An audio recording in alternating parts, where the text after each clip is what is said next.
ایک خوبصورت لڑکی کی اصلاحی کہانی۔ ایک گاؤں میں ایک نہایت خوبصورت لڑکی عائشہ رہتی تھی۔ اس کی خوبصورتی مشہور تھی اور ہر کوئی اس کی تعریف کرتا تھا، لیکن عائشہ اپنی خوبصورتی پر غرور کرنے لگی تھی۔ وہ دوسروں کو کمتر سمجھتی، ان کے ساتھ سخت رویہ اختیار کرتی اور ہمیشہ یہ سوچتی کہ خوبصورتی ہی زندگی کا سب سے بڑا خزانہ ہے۔ ایک دن گاؤں کے بزرگ عالم دین نے عائشہ کو نصیحت کرنے کا ارادہ کیا۔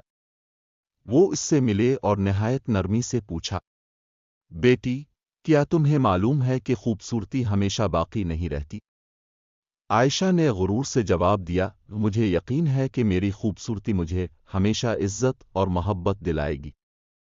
عالم دین نے مسکراتے ہوئے کہا، بیٹی، یہ دنیا عارضی ہے اور خوبصورتی ایک دن ماند پڑ جاتی ہے، لیکن اگر تم اپنے کردار کو خوبصورت بناؤ گی تو نہ صرف لوگ بلکہ اللہ بھی تم سے محبت کرے گا۔ حقیقی خوبصورتی دل کی پاکیزگی اور اچھے اعمال میں ہے۔ عائشہ کو یہ بات ابتدا میں سمجھ نہیں آئی، لیکن وقت کے ساتھ اسے اپنے رویے کی وجہ سے تنہائی کا سامنا کرنا پڑا۔ لوگوں نے اس کے غرور اور سخت رویے سے کنارہ کشی اختیار کر لی۔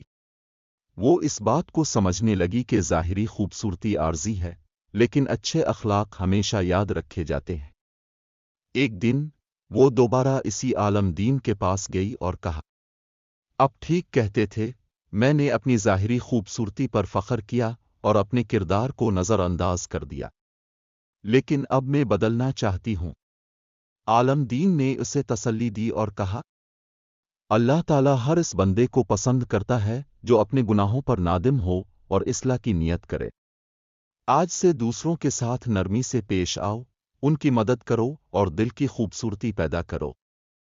عائشہ نے اس نصیحت پر عمل کیا۔ اس نے غرور چھوڑ دیا، دوسروں کے ساتھ محبت اور ہمدردی سے پیش آنے لگی اور اپنا دل نیک اعمال سے بھر دیا۔ جلد ہی لوگ اس کی شخصیت کے گرویدہ ہو گئے۔ اب اس کی تعریف نہ صرف اس کی ظاہری خوبصورتی کی وجہ سے ہوتی تھی بلکہ اس کے اخلاق اور کردار کی روشنی کی وجہ سے بھی۔ یہ کہانی ہمیں سکھاتی ہے کہ حقیقی خوبصورتی ظاہری چہرے میں نہیں بلکہ دل اور کردار کی پاکیزگی میں ہے۔